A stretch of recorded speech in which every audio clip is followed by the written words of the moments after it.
dalam menyampaikan usulan rekomendasi mengenai revisi Undang-Undang Pemilu ini memang kami menyampaikan secara komprehensif. Jadi kami melihat Undang-Undang Pemilu dalam 4 aspek sekaligus. Yang pertama adalah desain sistem pemilunya, yang kemudian ini menjadi sumber utama bagaimana representasi politik itu bekerja. Kami mengusulkan ada perbaikan di sana. Yang kedua adalah yang tidak kalah penting mengenai aktor. Nah, aktor pemilu ini adalah salah satunya penyelenggara, termasuk di dalamnya bagaimana profesionalitas dan independensi dari lembaga penyelenggara pemilu kita.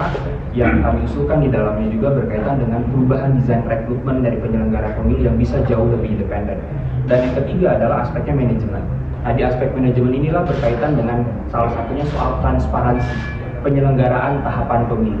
Kami menyampaikan di dalam naskah kodifikasi yang kami usul, setiap data yang kemudian dikelola dalam penyelenggaraan tahapan pemilu itu harus dibuka ke publik secara luas. Salah satunya adalah dokumen persyaratan pencalonan tadi.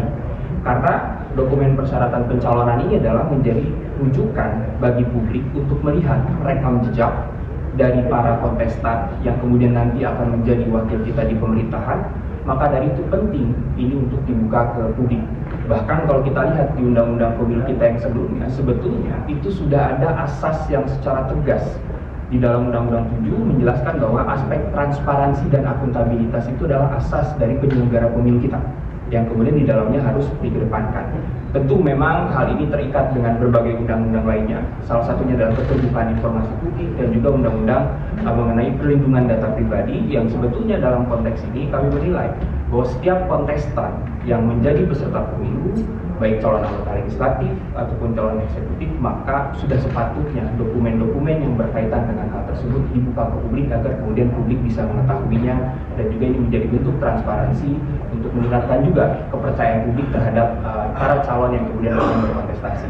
Nah, jadi yang ketiga adalah mengenai aktor, dan yang keempat yang kami usulkan juga di dalam naskah kodifikasi ini adalah berkaitan dengan penegakan hukum pemilunya, yang kami harapkan itu bisa jauh lebih efektif dan juga memberikan rasa keadilan dan bisa menghadirkan pemilu yang berintegritas. Jadi kami menyerahkan secara detail turunan-turunan bagaimana kemudian pasal per pasalnya juga ke Pak Menko, mulai dari buku 1 sampai dengan buku ketiga yang sudah kami publikasikan, dan nanti dalam waktu dekat kita akan mempublikasikan buku keempat mengenai penegakan hukum pemilu dan sanksi pemilu yang nanti akan kami sampaikan kembali juga. Atas dibatalkannya itu oleh KPU, masalah ijazah dirahasiakan, responnya dari teman-teman koalisi gimana? Sudah seharusnya Ya, jadi sebelum KPU membatalkan, kami koalisi sudah mengeluarkan pernyataan sikap sebelumnya, dan salah satu pernyataan sikapnya adalah mendorong KPU untuk membatalkan hal tersebut, dan itu memang sudah sepatutnya dilakukan karena ini bagian dari transparansi publik di dalamnya.